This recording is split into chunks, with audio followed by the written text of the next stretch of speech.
Russia stressed that the military choice does not solve the crisis in Syria, calling on the Turkish government to utilize its influence on the Syrian opposition to speed up the commencement of an internal Syrian dialogue without directing the situation to a dangerous route. Russian Foreign Ministry spokesman Alexander Lukashevich said in a press conference that it is obvious that such moves do not increase optimism. Lukashevich reiterated that the only way for overcoming the crisis in Syria and putting an end to the Syrian people's tragedy is still represented by the Syrians' search for a mechanism combining them in a national dialogue. On his part, Russian Deputy Foreign Minister Sergei Ryabkov warned against militarizing the Syrian-Turkish borders, as this would lead to the escalation of tension. He called on concerned countries to work for a political solution. He also urged Turkey's allies in NATO to study carefully and scrutinize Turkey's request before deploying the Patriot missiles system along the borders with Syria. An armed terrorist group assassinated journalist Bassel Tawfiq Youssef at At-Tadamun neighborhood. The martyr has been working at the Radio and TV Corporation for several years. Terrorists detonated an explosive device they planted at Hula of the General Consumers establishment at Barze neighborhood. The explosion resulted in wounding the driver seriously and huge material damage to the nearby buildings and cars. In Damascus suburbs, an army unit continued to pursue mercenary terrorists, eliminating a large number of them in Daraya. In Adiyabiyah, several terrorists were killed, including non-Syrians. Among them, Muhammad Fahd and Ahmad, nicknamed Abu Ali, a Jordanian, were identified. In Ain Tarma, an army unit eliminated a terrorist group near Al-Ghaida bridge. The leader of the group, dubbed the Whale, was wounded.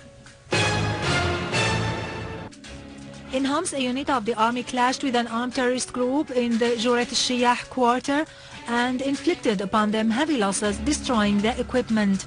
A resource in the governorate said that the operation resulted in the death and the injury of many terrorists. A unit of the armed forces also carried out a qualitative operation in the Bab Hood area and arrested a number of terrorists during the operation. On the other hand, the efforts exerted by our armed forces and the governor of Homs resulted in releasing 7 citizens who were kidnapped by the armed terrorist groups. In Deir ez-Zor, a unit of our armed forces clashed with a terrorist group in the main street near Ziyad Hotel. The clash resulted in killing and wounding a number of gunmen. In Al-Jubayla neighborhood, an army unit targeted a terrorist group, killing and injuring a number of the group members.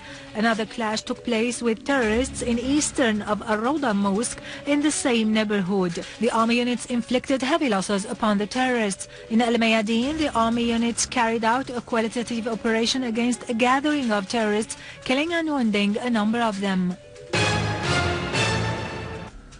The Budget Committee at the People's Assembly discussed the report submitted by the Minister of Oil and Mineral Resources and the future plans and projects of the ministry. The proposed investment budget for the ministry is estimated at 12 billion Syrian pounds. The Minister of Oil and Mineral Resources, Engineer Saeed Hnedi, said that the ministry took into consideration the necessity of ensuring the basic requirements for the work of refineries. Prime Minister Dr. Wael al-Halaqi emphasized the important role of the National Council for Media in drawing the strategic policies of the national media.